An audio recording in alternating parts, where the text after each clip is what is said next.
Hey guys, welcome back to the Tower Defense Sharp tutorial again. Today we will be looking at the tower creation once more. More specifically, we will be creating a little menu to allow the player to choose what tower to create. We're not designing a second tower, we're just going to use a different sprite to visualize towers, but ultimately they will just have the same stats. Before we actually go on with this episode, I kind of noticed that this is kind of messy because we have those two screens which are on top of each other but kind of offset. So I'm going to create a new scene which is going to be a node. I'm going to name game very simply. So in my scenes, create a game folder. We're going to save the game team. This way we can kind of bring the world to, and in this world we can remove the user interface, can delete that, and everything, make sure it is gone. All right, and we can go in our user interface right there, bring it right there. Okay, so now we can work on the world without having the user interface interfering. So next thing, so far we didn't set a main scene for the project, so we're gonna set the game scene for this, their current, but it is also possible that you did actually choose to the world 2D scene, the main scene of the project. If that is the case, you just have to go into project settings and run to change the main by loading whatever scene instead. So this being done, we will actually see how to create this little menu. So let's actually start by going in our tower 2D scene. So here we are going to create a new user interface object, which is going to pop above the turret when we click on it to choose what we want to create. Okay, so let's just, let's get started. So we're going to create a control, which is going to be the tower menu. And at the moment, we're just going to make it quite big. It's not really matter. It doesn't matter that it is precise or not. In there, we're just going to add a button. Okay, and this button, I will instantly make it flat. All right. I'll make it flat and give it a 67 pixels by 60. Okay, so here, yeah, we can move that button. Now, what I want is to give the player a preview of what tower he create. So in there, I'm just add a texture rectangle. In this texture rectangle, I want it to be centered around the button. Okay, and then what I'm gonna do is go in my textures and bring the tower yellow right here. So you can see that the button is actually around this texture here, and it is indeed kind of big enough. I'm actually gonna add another texture rectangle, which is going to be above it because I want the tower socket to be under it. And here I'm just gonna bring the tower socket. So here we have one tower. But the point of this tower creation menu, I'm sorry if I'm not looking here, it's just the microphone is on my left. The point of this is to actually bring another tower, so I'm just gonna go create a new texture. Okay, so we have now a tower blue.svg, and yeah, the point is to duplicate the button, have a second one, which I'm gonna move. It's the second recording, so I don't really know how it looks like. I forgot to press recording, so yeah. Anyway, here we have the two buttons. So the first one is going to be yellow tower button, and the second blue button. So yeah, the thing is that we'll actually want to press on this empty tower socket and show this menu and hide it.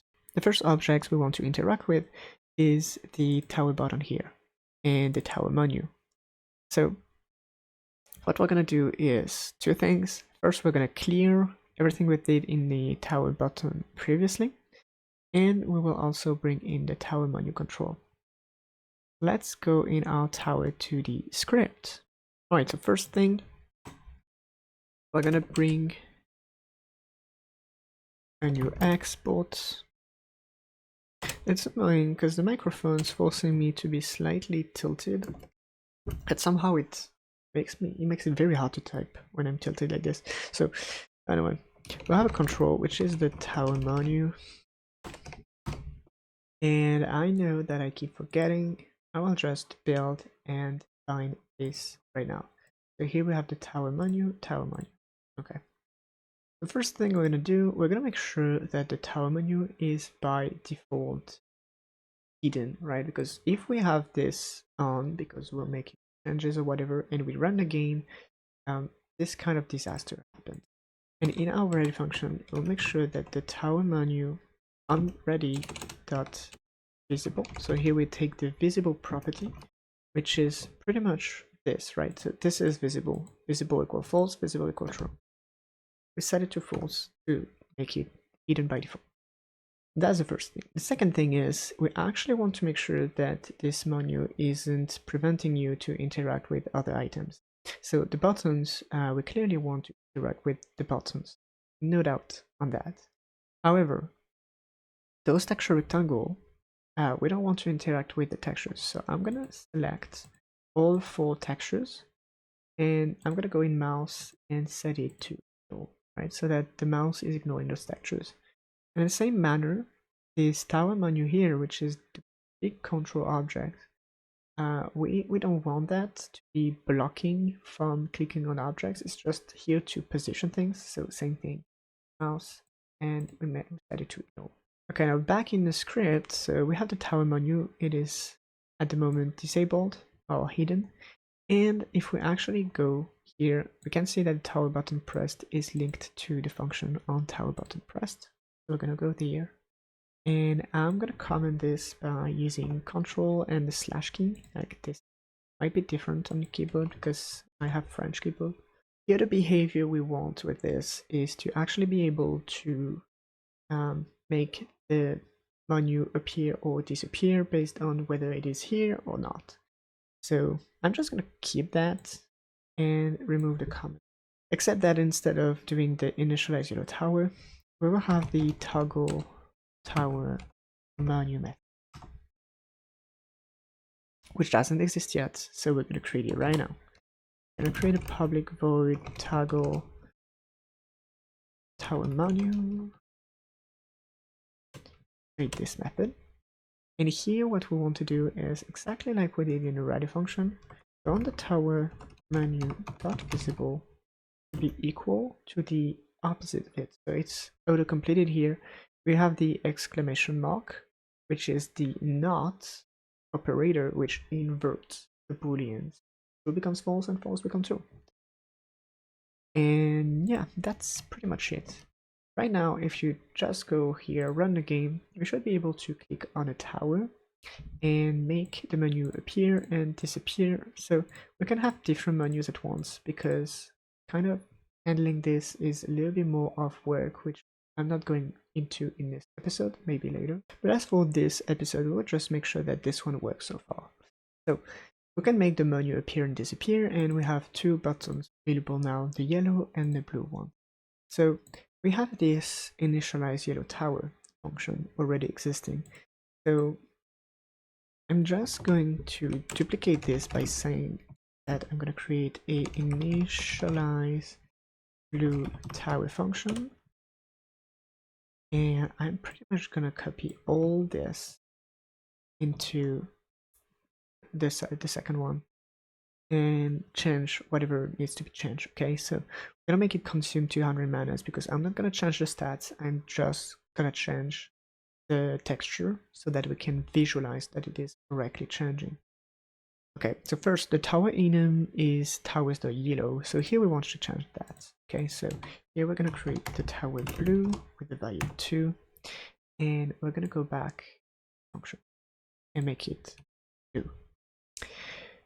Now the texture, we want it to be the blue tower texture, so we just need to load that.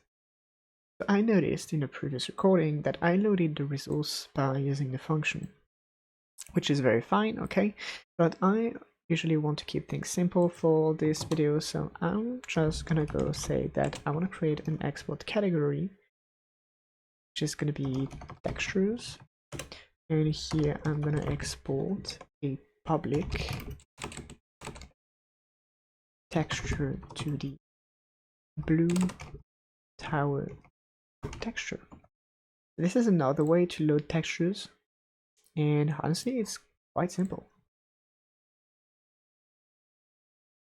So here we have this new empty texture, so you can either go quick load or you can drag and drop. It's all the same, but the thing is we have the blue tower texture.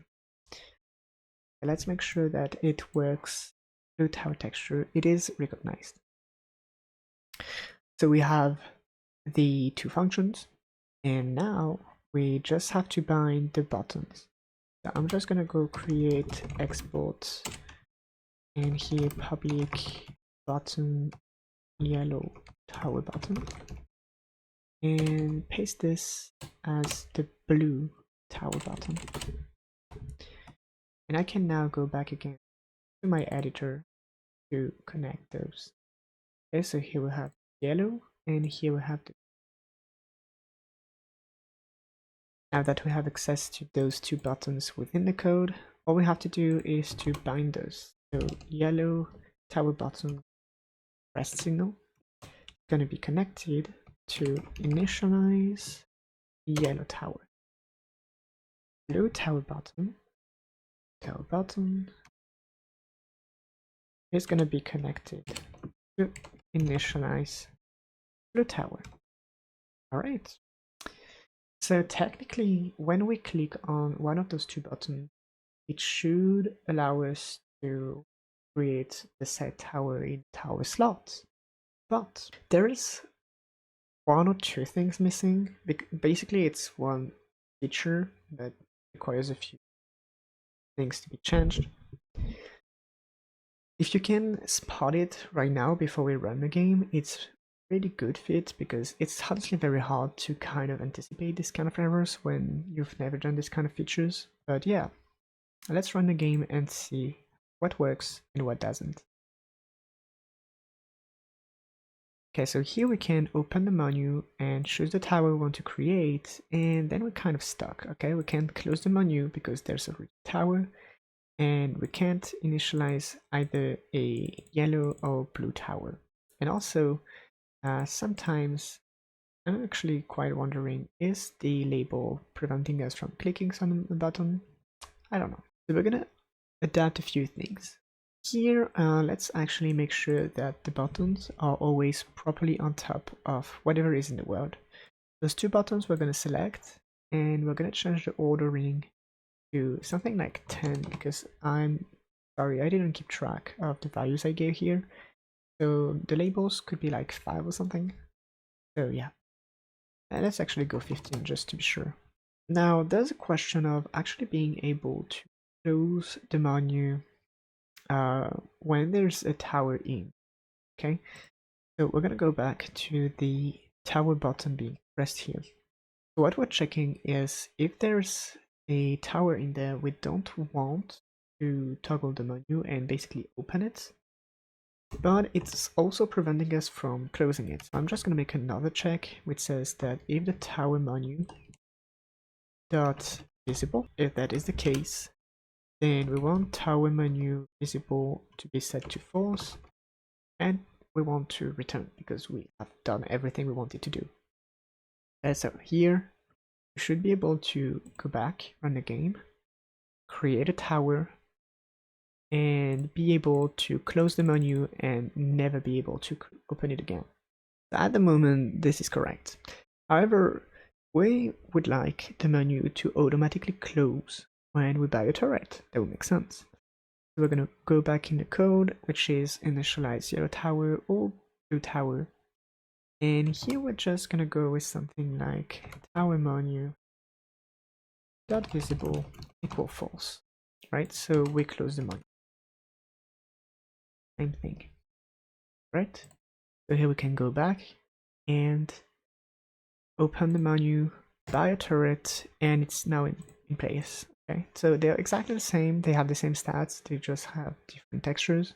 So if you want to have different, values for the turret, that's totally up to you. Feel free to do that.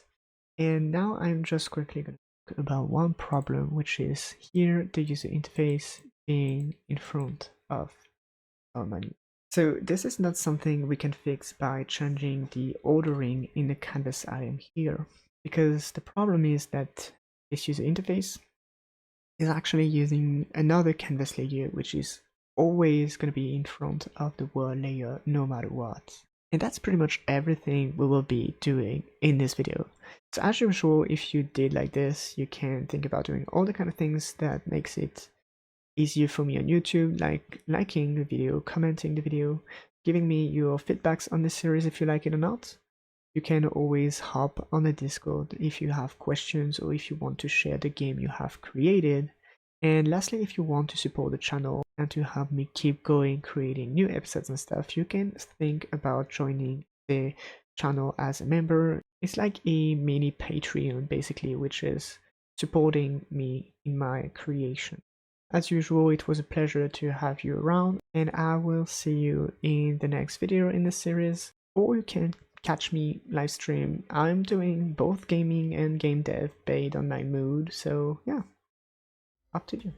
See you later, I'm out.